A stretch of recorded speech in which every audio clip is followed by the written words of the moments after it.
Mateus capítulo 6, versículo 8, o título é assim: Estevão, o primeiro mártir. E estava Estevão, cheio de fé e poder, fazia prodígios e grandes sinais entre o povo. E levantaram-se alguns que eram da sinagoga chamada dos libertos e dos sirineus, e dos alexandrinos, e dos que eram da Cilícia e da Ásia, e disputavam com Estevão. E não podiam resistir à sabedoria e ao espírito com que ele falava. Então subornaram os homens para que dissessem: ouvimos-lhes proferir palavras blasfemas contra Moisés e contra Deus. E excitaram o povo, os anciões, os escribas, e investindo com ele, o arrebataram e levaram ao conselho. Apresentaram falsas testemunhas que diziam: este homem não cessa de proferir palavras blasfemas contra este santo lugar e a lei, porque nós lhe ouvimos dizer que esse Jesus Nazareno há de destruir este lugar e mudar os costumes que Moisés nos deu. Então todos os que estavam assentados no conselho, fixando os olhos nele, viram seu rosto como o rosto de um anjo. E disse o sumo sacerdote: porventura é isto assim? E ele disse: varões, irmãos e pais, ouvi o Deus da glória. Apareceu a Abraão, nosso pai, estando na Mesopotâmia, antes de habitar em Harã.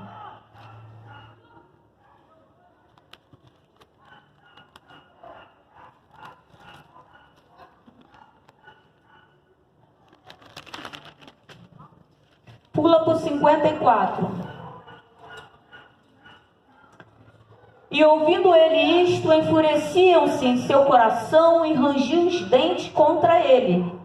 Mas ele, estando cheio do Espírito Santo e fixando os olhos no céu, viu a glória de Deus e Jesus que estava à direita de Deus, e disse: eis que vejo os céus abertos e o Filho do Homem que está em pé à mão direita de Deus. Mas eles gritaram com grande voz, tamparam os ouvidos e arremeteram unânimes contra ele, e expulsando-os da cidade, o apedrejavam. E as testemunhas depuseram as suas vestes aos pés de um jovem chamado Saulo, e apedrejaram a Estevão, que em invocação dizia: Senhor Jesus, recebe meu espírito. E pondo-se de joelho, clamou com grande voz: Senhor, não lhe imputes este pecado. E tendo dito isso, adormeceu. Amém? Vou ler um pedaço de Mateus 25, apenas para que possamos entender.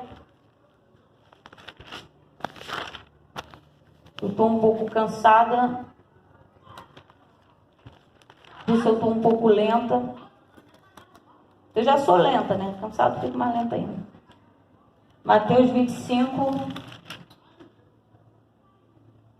versículo 14. Porque isto é também como um homem que, partindo para fora da terra, chamou os seus servos e entregou-lhe os seus bens. E a um deu 5 talentos, e a outro 2, e a outro 1, a cada um segundo a sua capacidade, e ausentou-se logo para longe. E tendo ele partido, o que recebera 5 talentos, negociou com eles e granjeou outros 5 talentos. Da mesma sorte, o que recebera 2, granjeou também outros 2. Mas o que recebera 1 foi e cavou na terra e escondeu o dinheiro do seu senhor. E muito tempo depois veio o senhor daqueles servos e ajustou conta com eles. Então aproximou-se o que recebera 5 talentos e trouxe-lhe outros 5 talentos, dizendo: Senhor, entregaste-me 5 talentos, eis aqui outros 5 talentos que ganhei com eles. E o seu senhor lhe disse: bem está, servo bom e fiel, sobre o pouco foste fiel, sobre muito te colocarei, entra no gozo do teu senhor. E chegando também o que tinha recebido 2 talentos, disse: Senhor, entregaste-me 2 talentos, eis que com eles ganhei outros 2 talentos. Disse-lhe o seu senhor: bem está, bom e fiel servo, Sobre o pouco foste fiel, sobre muito te colocarei. Entra no gozo do teu Senhor. Mas chegando também o que recebera 1 talento, disse: Senhor, eu conhecia-te, que és um homem duro, que ceifas onde não semeaste, e ajuntaste onde não espalhaste. E atemorizado escondi na terra o teu talento. Aqui tens o que é teu.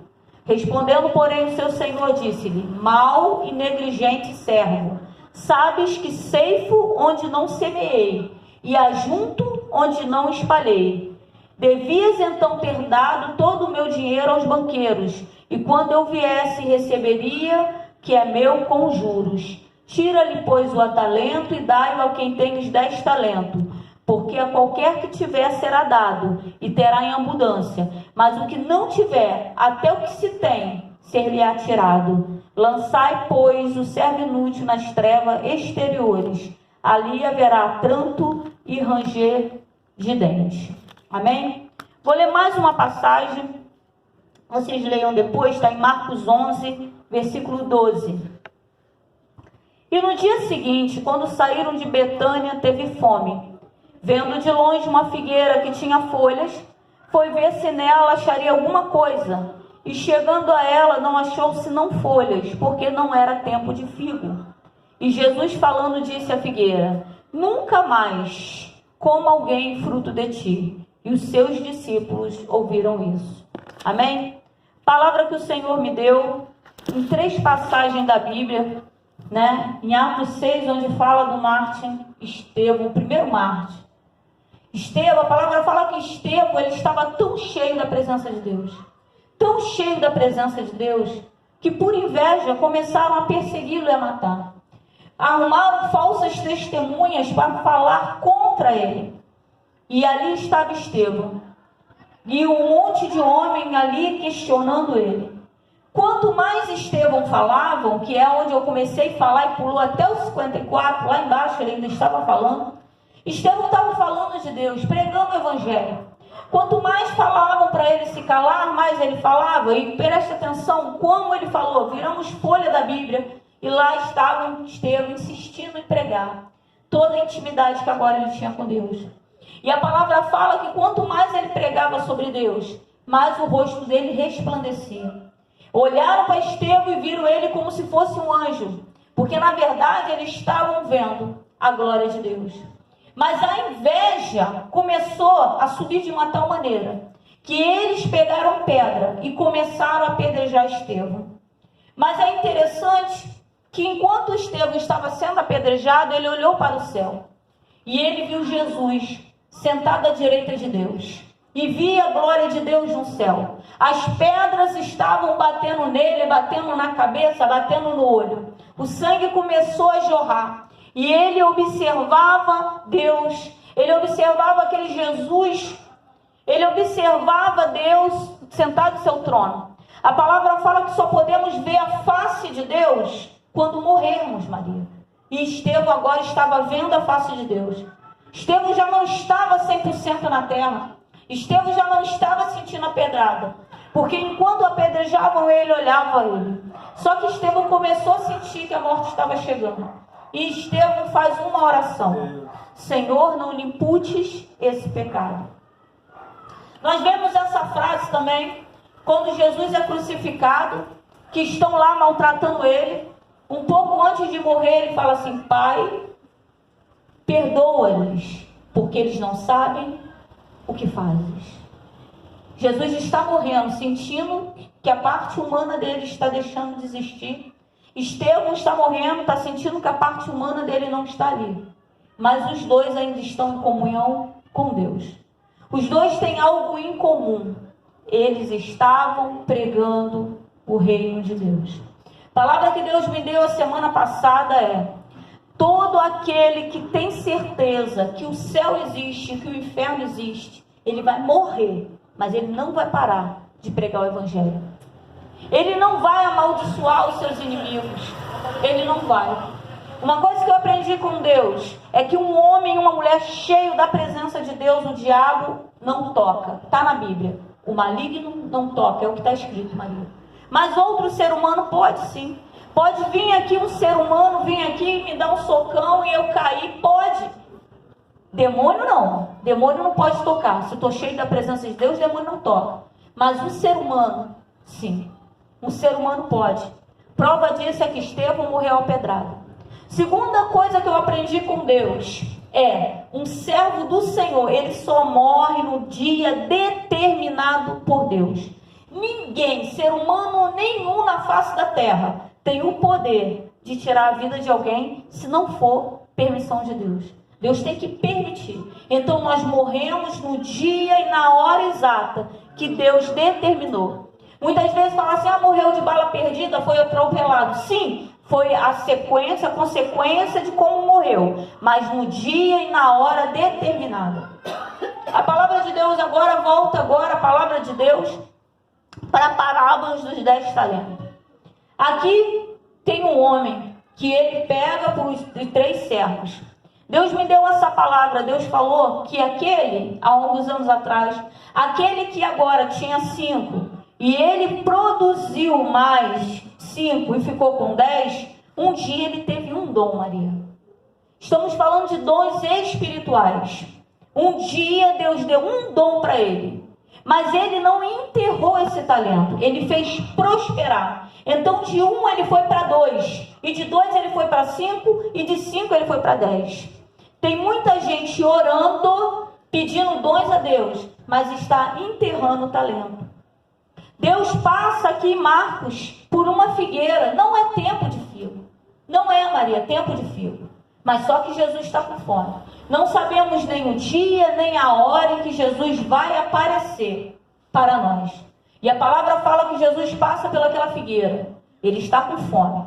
E ele procura figo. E ele não acha. Mas a palavra fala que não é tempo de figo. Mas lá em Mateus 25 fala que Deus colhe aonde ele não plantou. Ele quer pegar aquilo que ele não juntou, porque na verdade todas as coisas são dele, para ele e por ele. Então quando ele passa naquela figueira, mesmo sem ser tempo de figo, ele quer achar figo ali. A fome, essa fome de Marcos, Jesus está na forma humana e fala que Jesus teve fome. Levando para o mundo espiritual, alguém precisa ouvir uma palavra de Deus. Eu estou igual àquela figueira. Eu não tenho nada para oferecer para saciar a fome daquela pessoa.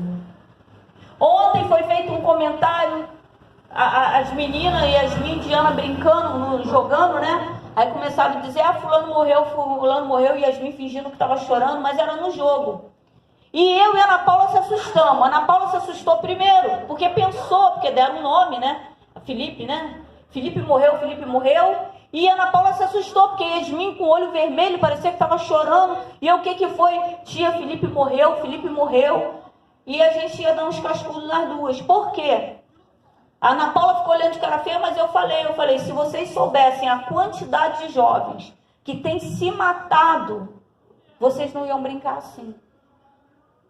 Porque as pessoas têm estado como figueira seca. Tem pessoas com fome de ouvir uma palavra de Deus. E tem jovens se matando, tem jovens em depressão, achando que Deus não existe. Deus está nos chamando aqui em Mateus 25, na parábola. Ele está dando um dom, mas Ele quer que venha prosperar. Palavra que Deus me deu alguns anos atrás para pregar. Deus falou comigo: esse que está com 10 agora, um dia eu dei 1, mas ele zelou pelo aquele dom. Vamos supor que eu receba hoje o dom de profecia, e eu fico em casa vendo televisão. Eu não estou fazendo esse dom prosperar. O dom, ele é interessante, porque quando Deus começou a me usar na igreja, eu era membro. Muita pessoa, eu repito isso sempre, porque as pessoas pensam que precisa de uma carteirinha para fazer a obra do Senhor. E quando Deus mandou eu tocar na pessoa pela primeira vez, e eu vi a pessoa caindo, marchando, rodando, eu não conseguia entender. Deus não me explicava, Maria, o que estava acontecendo. Aí um dia Deus falou para mim no meu ouvido. Eu lembro que eu estava lá na Elohim, pastor Geraldo, pastora Neide, dentro da Vila Aliança, e Deus falou no meu ouvido: estou te dando o dom da cura. Eu fiquei doida. Eu queria o dom da cura porque eu vivo no meio de pessoas doentes. Estou te dando o dom da cura. Quando eu toquei, aí eu feliz, aí Deus falou assim: Agora vai e passa para ela. E eu fui até a pessoa, toquei na pessoa e o dom passou de mim. Sendo que uns dias antes, eu orando ao Senhor, pastor Maurício, meu pastor na época, ele falou assim: você está pedindo a Deus um dom? Você sabe que você está aqui dentro da igreja porque Deus quer te usar.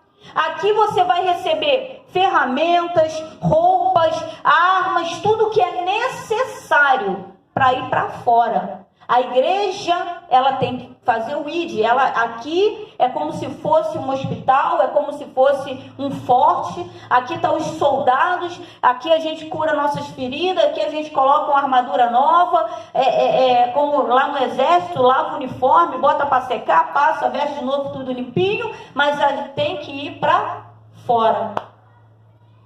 Aí o pastor Maurício falou: você está pedindo um dom? E eu pensei: não estou pedindo não. Eu venho para a igreja, eu vou para a igreja, eu saio, eu venho, eu volto, mas o que eu estou fazendo dentro da igreja mesmo? Eu não caí a minha ficha. Aí eu cheguei em casa, pastor Maurício, a Bíblia em 1 Coríntios 13. Em 1 Coríntios 13, Débora e Diana, 1 Coríntios 13 fala sobre o dom do amor, que é um dom que a maioria das pessoas não tem. Tem gente que vai e fala: tem, irmão, tem nada. Tem nada. É um ou outro. Sabe como a gente observa o dom do amor? Quando a gente se locomove em favor de alguém.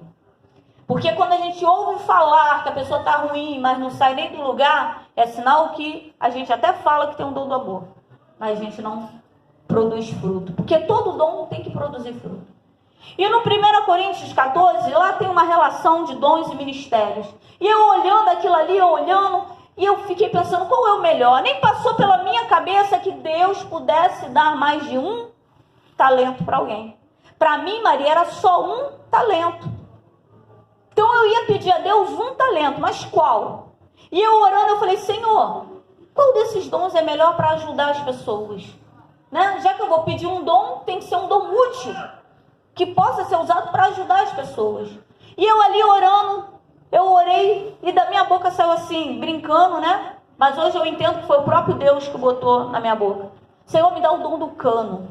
O Senhor coloca dentro de mim e eu passo para outra pessoa, brincando. E eu simplesmente descobri que, apesar de não estar na Bíblia, eu tinha o dom do cano. Porque quando Deus falou: estou te dando o dom da cura, e eu fiquei super feliz, e ele falou assim: agora toca nela e passa para ela, eu entendi que eu estava sendo usada como um cano.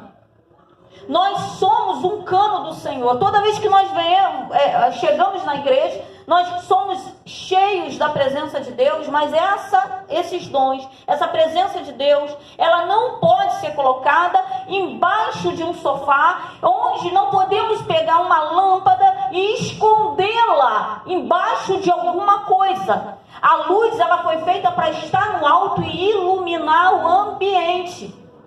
Então, se eu pego o meu dom e guardo, eu estou escondendo os meus talentos.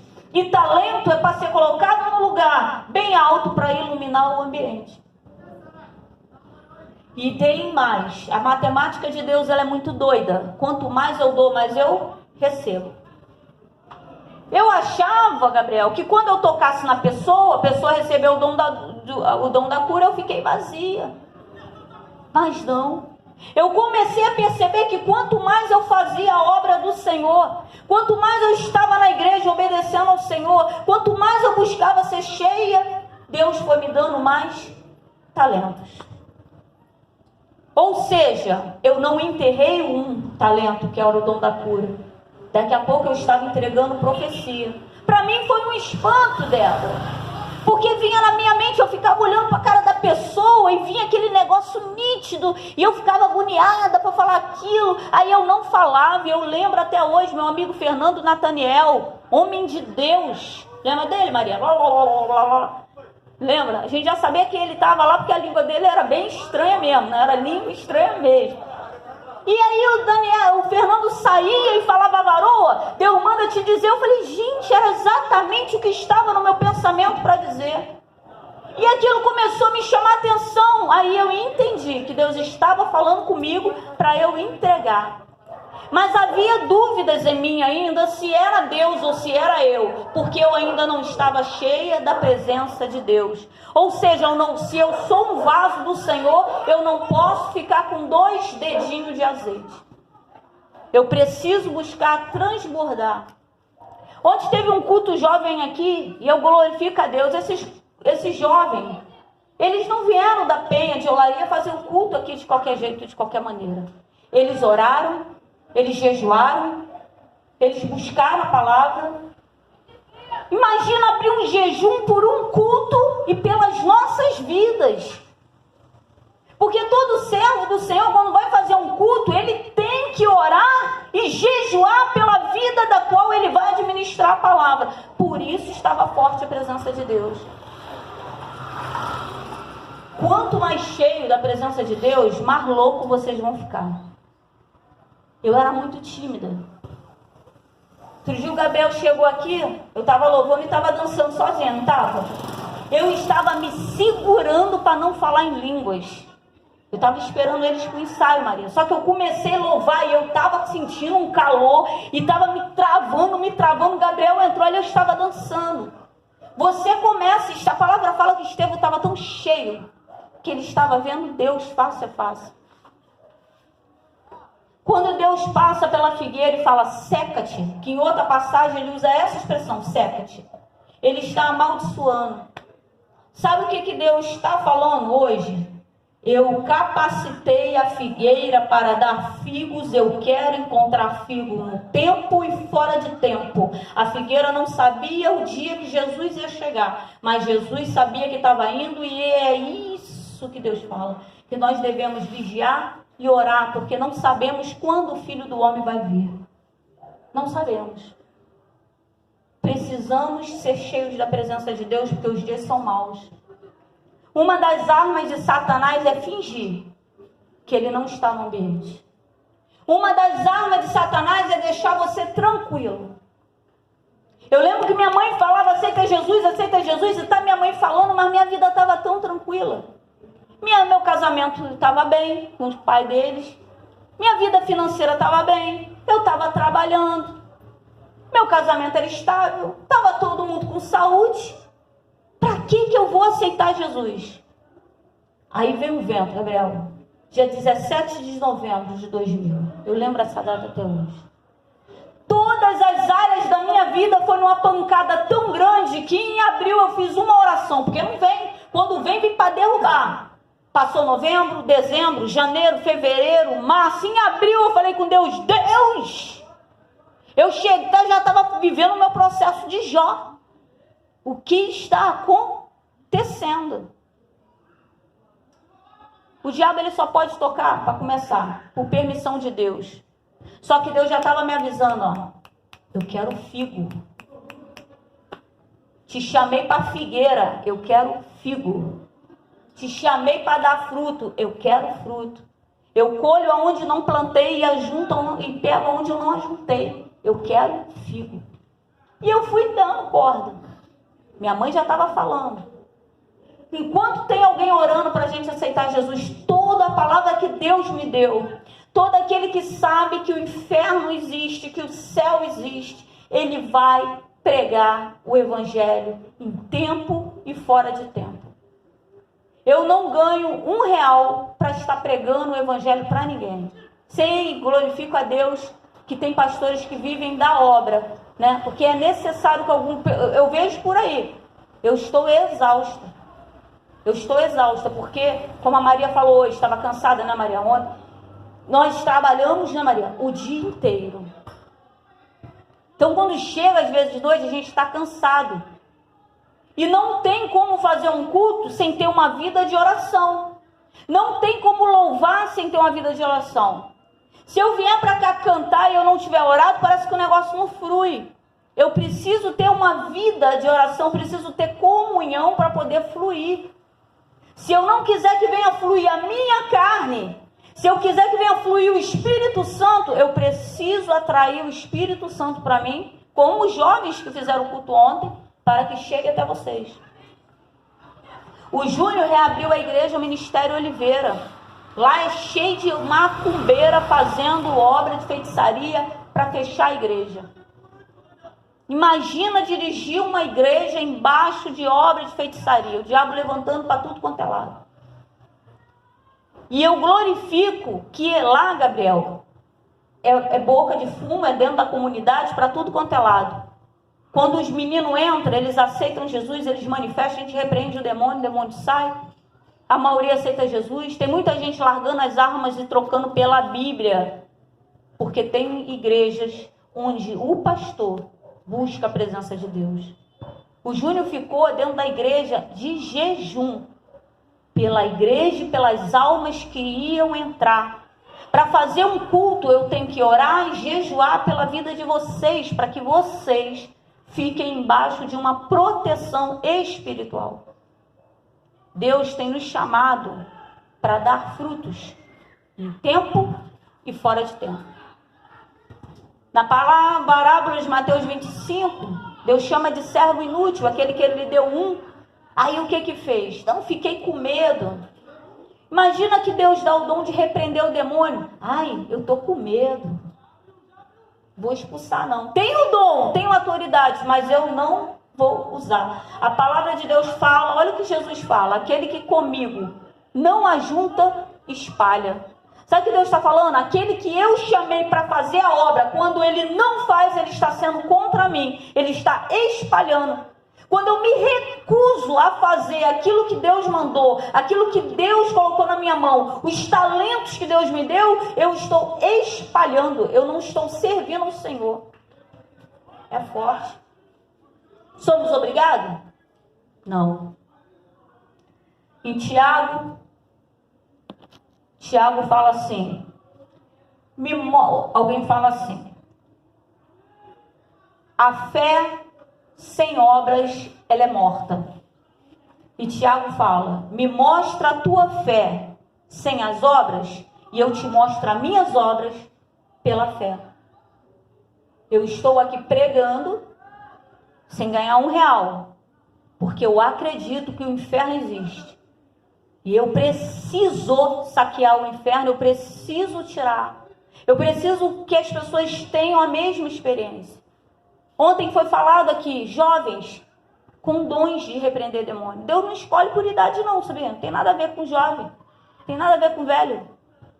Samuel era um menino, acredita-se os teólogos, em torno de 12 anos de idade. E ele era profeta. Ele ouviu a voz do Senhor praticamente aos 12 anos de idade. Eli estava velho. Sabe o que significa estar velho? Viver de religiosidade. Não pregar mais o evangelho do Senhor, não fazer a obra do Senhor, não viver mais o primeiro amor do Senhor. Aqui foi falado de uma menina, a Paula estava me falando, quando ela louvou a igreja, que coisa linda a presença de Deus. Aquela menina está na igreja, ela falou que desde os 3 anos de idade ela está na igreja. Ela nunca se desviou, Gabriel, nem para a direita nem para a esquerda. Sabe qual foi a consequência disso, Maria? Ela está noiva para casar. Uma varoa foi até a igreja e entregou para ela, minha irmã contando, entregou para ela, eu vejo você vestida de noiva, linda, linda, linda. Enquanto ela falava, o noivo dela estava lá, dando glória a Deus, porque ele quer casar com ela. Olha que coisa linda você namorar alguém que quer casar com você. Então ele estava, festejando. Já viu que o jovem é tudo bobo, Já viu ali eles pregando. Aí um deles, que estava aqui, gritou assim, era Jesus voltando, vestido de noiva, voltando, porque Jesus vai trocar as nossas vestes. Mas ela estava ali recebendo uma profecia de que Deus ia dar vitória na vida sentimental. Aquela menina que estava louvando aqui, minha irmã falou, eu não sei se já terminou ou se já é, advogada. Estamos falando de pessoas que moram dentro da Vila Cruzeiro sem condições financeiras nenhuma. De casar, de ser advogado, está entendendo? De ter uma vida próspera. Mas sentiu como é que ela louva? Ela louvou aqui dançando, pulando, porque ela é feliz, ela adora a Deus. Ela atraiu a presença do Senhor. Nós estamos sendo chamados para atrair a presença do Senhor para a nossa vida financeira. Estamos sendo chamados para atrair a presença do Senhor para a nossa vida sentimental. Estamos sendo chamados para atrair a presença do Senhor para a saúde da nossa família, da nossa vida. Estamos sendo chamados para atrair a presença do Senhor para todas as áreas da nossa vida. Mas temos que botar uma coisa na cabeça: eu vou para o céu se eu não fizer obra? Vou,